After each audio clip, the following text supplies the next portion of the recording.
انجیر اور زیتون میں کوئی خاص چیز ہے جس کی اللہ نے قرآن میں قسم اٹھائی ہے؟ اللہ تعالیٰ کی عادت ہے کہ کبھی بھی اپنے پیغمبروں کی خوراک وہ چیز نہیں بناتے جو صحت کے لیے نقصان دہ ہو، اور قرآن میں ایسی چیز کا تذکرہ نہیں کرتے بطور نعمت کے جو صحت کے لیے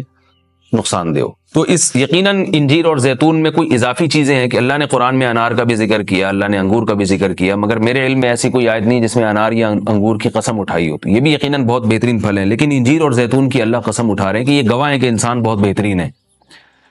تو اس سے ایک تو پتہ یہ چلتا ہے کہ ہمیں انجیر اور زیتون کو اپنی خوراک میں شامل کرنا چاہیے۔ آج کل کیا کھایا جا رہا ہے؟ چائے پی جا رہی ہے، گٹکے کھا رہے ہیں لوگ، پان کھا رہے ہیں، الٹی الٹی چیزیں، بازار سے بنی ہوئی چیزیں، دودھ پیک خرید کے پی رہے ہیں جس کے دودھ ہونے پہ ہی شبہ ہے کہ پتہ نہیں یہ دودھ ہے بھی یا نہیں، اور ایک سوچی سمجھی سازش کے تحت بازاری چیزوں کو پروموٹ کیا جا رہا ہے، اس پہ اشتہار بازی پہ خرچہ کیا جا رہا ہے، ڈاکٹروں کو باقاعدہ خریدا جاتا ہے اور وہ جعلی چیزوں کے فضائل لوگوں کو سناتے ہیں۔ لوگ یہ سمجھتے ہیں کہ ڈاکٹروں میں 2 نمبری ہو ہی نہیں سکتی، یہ غلط ہے۔ بہت سارے ڈاکٹر لوگوں کو بہت ساری غلط چیزوں پہ لگا رہے ہیں۔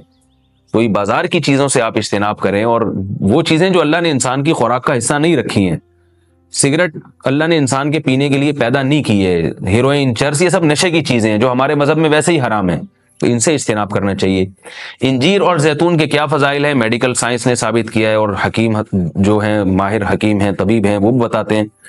کہ یہ 2 ایسی چیزیں ہیں جو انتہائی طاقتور ہیں، لیکن ان میں کمال یہ ہے کہ یہ آپ کے جسم میں چربی نہیں پیدا کرتی اگر اعتدال سے ان کا استعمال کیا جائے۔ ہم دیکھتے ہیں کہ جب بھی کوئی چیز بہت زیادہ انرجی دیتی ہے ہمیں، تو ساتھ ساتھ ایک اس کے ساتھ مصیبت ہی ہوتی ہے کہ وہ موٹاپا بھی لاتی ہے، وہ چربی بھی بڑھاتی ہے، وزن بھی بڑھاتی ہے۔ لیکن انجیر بہت طاقتور چیز ہے، نہ صرف یہ کہ آپ کے جسم میں چربی بڑھاتی نہیں ہے بلکہ چربی کو ختم کرتی ہے، کولیسٹرول لیول آپ کا گراتی ہے۔ یہ زیتون میں بھی ایسے ہی ہے کہ زیتون آپ کی صحت کے لیے انتہائی مفید اور بہت طاقتور ہے، اور کولیسٹرول لیول آپ کا کم کرتا ہے، لیکن یہ ضروری ہے کہ اعتدال سے ہو۔ اگر آپ بہت زیادہ کھانا شروع کر دیں گے تو پھر زیتون بھی چربی پیدا کرتا ہے، ظاہر ہے اعتدال تو ہر چیز میں ضروری ہے۔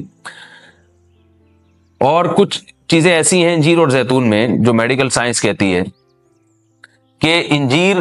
پیٹ کے کیڑوں کو ختم کرتی ہے، انجیر قبض کو ختم کرتی ہے، قبض کا سب سے بہترین علاج ہی انجیر ہے۔ لوگ اس طرف توجہ نہیں دیتے، دوائیں کھاتے ہیں، ایلوپیتھک دوائیں کھاتے ہیں، اس کے سائیڈ ایفیکٹ بہت سارے ہوتے ہیں۔ تو اگر ہم اپنی خوراک میں روزانہ کچھ نہ کچھ انجیر کا استعمال رکھیں تو بہت ساری بیماریوں سے انشاءاللہ ہماری حفاظت ہو جائے گی۔ انجیر میں خاص بات یہ بھی ہے کہ یہ خون پیدا کرتی ہے، سالے خون جسم میں بناتی ہے، لیکن انجیر کے استعمال کا طریقہ یہ ہے کہ اس کو بہت زیادہ چبا کے کھانا چاہیے اچھی طرح۔ زیتون میں بھی اللہ نے بہت کچھ رکھا ہے، قرآن مجید میں اللہ تعالیٰ نے زیتون کی الگ سے بھی فضیلت بیان کی ہے۔ فرمایا کہ اللہ نے اپنے نور کی مثال دی ہے قرآن میں، اللہ نور السماوات والارض مثل نورہ کمشکات فیہا مصباح المصباح فی زجاجہ الزجاجۃ کأنہا کوکب دری یوقد من شجرۃ مبارکۃ زیتونۃ لا شرقیۃ ولا غربیہ۔ اللہ نے فرمایا کہ میری مثال اس نور کی ہے، یعنی ہدایت کی ہے، کہ جیسے کسی اندھیرے میں کوئی چراغ رکھا ہو۔ اب اس چراغ میں اللہ نے مثال کس دی ہے؟ یعنی زیتون کی دی ہے، کہ وہ چراغ جس کو زیتون کے تیل سے جلایا جا رہا ہو، یعنی ایسے تیل سے جو مبارک درخت سے نکالا گیا ہو۔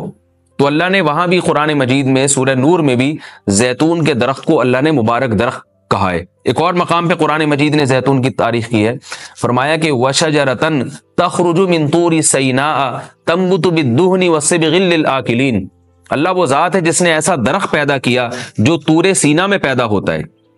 یعنی کوہ طور میں پیدا ہوتا ہے وہ درخت، اور تنبت بالدہن جو تیل لے کر پیدا ہوتا ہے، اور صبغ للآکلین کھانے والوں کے لیے سالن کا کام دیتا ہے، یعنی لوگ روٹی اس تیل سے لگا کے کھاتے ہیں، سالن کا کام دیتا ہے وہ۔ تو اب یہاں مناسبت دیکھیں کہ اللہ نے زیتون کا اس آیت میں ذکر کیا اور ساتھ ساتھ بتایا کہ یہ وہ زیتون ہے جو کوہ طور پہ پیدا ہوتا ہے، اور کوہ طور ویسے ہی ایک ایسی جگہ ہے جہاں اللہ نے لوگوں کی ہدایت کے لیے وحی کو نازل کیا۔ تو پتہ یہ چلا کہ زیتون میں جہاں جسمانی فوائد ہیں وہاں کچھ روحانی فوائد بھی ہیں، کیونکہ اللہ نے اس کو مقدس جگہ پہ پیدا کیا ہے، اور وہاں کا تذکرہ اللہ نے کوہ طور کا تذکرہ اس کے ساتھ ساتھ کیا ہے۔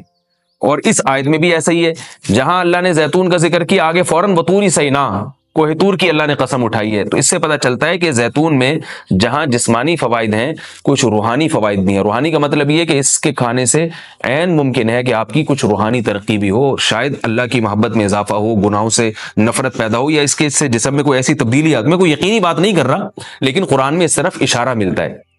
اس سے ہمیں کیا پتہ چلتا ہے کہ یہ جو ہم مختلف قسم کے کوکنگ آئل استعمال کر رہے ہیں، ان سے آہستہ آہستہ اپنی جان چھڑانی چاہیے اور نیچرل چیزوں پہ آنا چاہیے۔ ایک آپ کو میں ایک تحقیق یہ بھی بتاتا ہوں کہ میڈیکل سائنس یہ کہتی ہے کہ یہ جو کولیسٹرول ہے نا اور جو چربی ہے، یہ دیسی گھی سے نہیں پیدا ہوتی، یہ ہم جو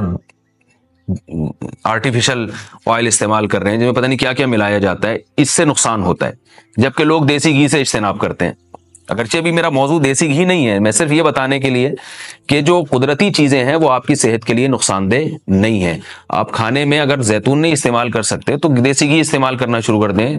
تو انشاءاللہ اس سے بھی جو بہت ساری بیماریاں ہارٹ کی اور بلڈ پریشر کی اور پتہ نہیں کیا کیا بیماریاں پیدا ہو رہی ہیں، اس میں بھی انشاءاللہ کمی آئے گی۔ اور یہ بھی ہمیں اس آیت سے سبق ملتا ہے کہ آپ قرآن مجید کا معجزہ دیکھیں۔ ابھی چند دن پہلے کسی حکیم کے توسط سے مجھے پتا چلا، انہوں نے مجھے بتایا کہ میں نے پوچھا کہ بھئی انجیر اور زیتون، انجیر کھانے کا سب سے بہترین طریقہ کیا ہے؟ تو ان حکیم صاحب نے بتایا کہ آپ انجیر کو زیتون میں ڈبو کے استعمال کریں، یعنی انجیر کے ٹکڑے کریں اور 2-3 چمچے زیتون کپ میں ڈالیں اور اس میں انجیر کے ٹکڑے کر کے ڈبو دیں آپ اس میں، اور رات کو آپ ڈبو دیں اور صبح اس کو استعمال کر لیں، وہ زیتون بھی کھا لیں ساتھ میں۔ تو اس وقت میرا ذہن اس طرف نہیں گیا۔ آج جب میں یہ اس آیت کا درس دے رہا تھا تو مجھے خیال آیا کہ یہ تو اللہ نے خود قرآن میں دونوں کا ساتھ ذکر کیا ہے۔ حکیم تو آج کہہ رہے ہیں 1400 سال کے بعد کہ ان دونوں کا ملاپ بہت بہترین ہے صحت کے لیے، تو قرآن میں اللہ نے کیسے دونوں کا ساتھ ساتھ تذکرہ کیا ہے؟ تو یہ عجیب اتفاق ہے، اور بلکہ قرآن کی بلاغت ہے اور قرآن کا ایک قسم کا معجزہ ہے کہ آج بہت ساری چیزیں جن کی تحقیق ہو رہی ہیں وہ قرآن میں اللہ تعالیٰ نے ان کے اشارے پہلے سے دے دیے ہیں۔ انجیر اگر آپ زیتون میں ڈبو کے استعمال کرتے ہیں تو اس کے کیا فوائد ہیں؟ ایک فائدہ تو یہ ہے کہ انجیر کو چبانا آسان ہو جاتا ہے، ورنہ انجیر بہت سخت چیز ہوتی ہے، اس کا چبانا آپ کے لیے مشکل ہے۔ جب آپ اس کو زیتون میں ڈبو دیں گے، آپ صبح جب کھائیں گے تو آپ کو پتہ چلے گا کہ وہ نرم ہو گئی ہے، اس کا کھانا آسان ہے۔ اور دوسرا فائدہ یہ کہ اس سے زیتون کا کھانا بھی آسان ہو جاتا ہے۔ آپ اگر زیتون ویسے ہی چمچہ بھر کے پئیں گے تو جو لوگ زیتون کے عادی نہیں ہیں ان کے لیے مشکل ہے اس طرح سے پینا، وہ ٹیسٹ گین ہوتے ہوتے کافی ٹائم لگتا ہے۔ جب آپ انجیر کو زیتون میں ڈبو دیں گے تو کیا ہوگا کہ وہ کافی حد تک تیل جو ہے وہ انجیر اس کا جذب کر لے گا، پھر جب آپ استعمال کریں گے تو وہ تیل کا استعمال بھی ہوگا، مگر وہ تیل کی ایک خاص قسم کی جو ایک مہک ہوتی ہے جس سے بعض لوگ جس کو پسند نہیں کرتے، تو اس مہک سے بھی آپ کی جان چھوٹ جائے گی اور آپ وہ آسانی سے کھا سکیں گے۔ دوسرا فائدہ اس کا یہ ہوتا ہے کہ یہ جو کمبینیشن ہے انجیر اور زیتون کا، کچھ فائدے انجیر میں ہیں جو زیتون میں نہیں، کچھ فائدے زیتون میں ہیں جو انجیر میں نہیں، تو یہ کمبینیشن ایسا ہوتا ہے کہ آپ کو ایک صحت کے لیے ایک بہترین ٹونک مل جاتا ہے، کولیسٹرول لیول آپ کا کم ہو جاتا ہے، قبض آپ کا ختم ہو جاتا ہے، یعنی اطباء یہ کہتے ہیں کہ یہ 2 آتشہ بن جاتا ہے، یعنی انجیر کا فائدہ بھی ڈبل ہو جاتا ہے اور زیتون کا فائدہ بھی اس سے ڈبل ہو جاتا ہے۔ تو جب اللہ نے قرآن مجید میں ایک چیز کا بہت اہتمام سے تذکرہ کیا ہے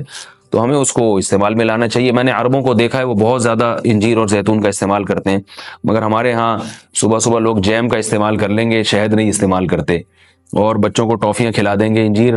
نہیں کھلائیں گے کبھی بھی۔ میں اپنے والد صاحب کو دیکھتا تھا، وہ ہمیں انجیر لا کے دیا کرتے تھے، ہم کھاتے تھے اس کو شوق سے، والد صاحب خود بھی استعمال کرتے تھے۔